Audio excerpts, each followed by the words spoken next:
এটা কি বলো তো? হ্যাঁ, ঠিকই ধরেছো, এটা হচ্ছে মাছের ডিম। জানো তো, বরমশাইকে আমার বাজারে পাঠাতে একদম ইচ্ছা করে না, যত আবোল তাবোল খাবার নিয়ে আসে। কোনো সময় মাছের মাথা তো কোনো সময় মাছের ডিম।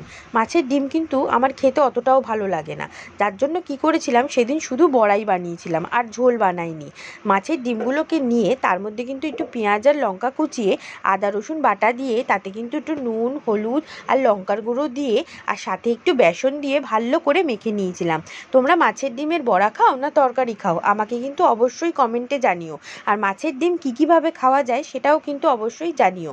আমি কিন্তু শুধু বড়া খাই আর বড়া করে তরকারিই খাই, তাছাড়া কিন্তু আমি আর কোনো দিন কিছু খাইনি। তোমরা কিন্তু অবশ্যই জানিও। দেখো, কথা বলতে বলতে ডিমের কিন্তু ব্যাটারটা তৈরি হয়ে গেছে। এরপরে কিন্তু তেলও গরম হয়ে গেছে। এরপর আমি একটা একটা করে ডিমের বড়াটা ভেজে নেব। তোমাদের আমার ভিডিওটা কেমন লাগলো অবশ্যই কিন্তু কমেন্ট করে জানিও। আর বড়াগুলো খেতে কিন্তু দারুণ টেস্টি হয়েছিল।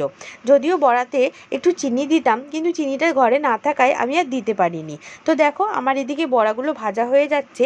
আর বড়া ভাজার সময় কিন্তু আমি আঁচটা মিডিয়ামে রেখেছিলাম, কারণ না হলে কিন্তু বড়াটা বাইরে থেকে লাল হয়ে যাবে, ভেতরে কিন্তু কাঁচা থেকে যাবে। তো আমার ভিডিওটা তোমাদের কেমন লাগলো অবশ্যই জানিও। আর কারা কারা মাছের ডিমের বড়া খেতে ভালোবাসো আমাকে কিন্তু অবশ্যই কমেন্ট করে জানিও। আজকের জন্য এ পর্যন্তই, এখানেই শেষ করছি। তোমাদের যদি আমার ভিডিওটা ভালো লাগে দয়া করে একটা লাইক শেয়ার সাবস্ক্রাইব করে দিও। Tata, bye bye. আবার দেখা হবে তোমাদের সাথে পরের ভিডিওতে। আর দেখো, তোমাদের সাথে কথা বলতে বলতে আমার কিন্তু বড়া ভাজাটাও হয়ে গেল।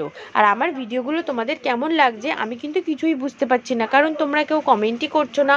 অবশ্যই কিন্তু কমেন্ট করে জানিও আমাকে আমার ভিডিওগুলো তোমাদের কেমন লাগছে।